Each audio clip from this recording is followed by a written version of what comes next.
महिनाभराच्या प्रतीक्षेनंतर महायुतीतला नाशिकचा तिढा सुटला। उमेदवारीची माळ हेमंत गोडसे यांच्या गळ्यात।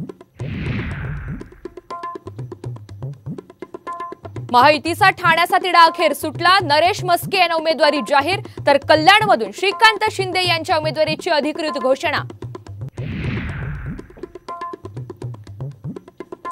विशाल पाटलांना दिलेल्या अल्टिमेटमची मुदत संपली। काँग्रेस मोठी कारवाई करण्याच्या तयारीत, सूत्रांची माहिती।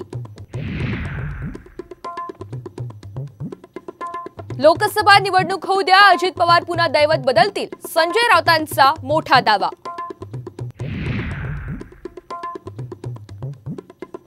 पंढरपुरातला विठ्ठल साखर कारखाना अडचणीत, साखर ताब्यात घेण्याची नोटीस जारी। अभिजित पाटलांना मोठा धक्का। दिल्लीतल्या शाळांमध्ये भीतीचं वातावरण, जवळपास 100 शाळांना बॉम्ब उडवण्याची धमकी। धमकीनंतर शाळांना सुट्टी जाहीर। पुढचे 24 तास मुंबई ठाणेसह कोकणात उन्हाच्या झळा। हवामान विभागाचा अलर्ट, तर मराठवाडा आणि विदर्भात विविध ठिकाणी वादळी वाऱ्यासह पावसाची शक्यता।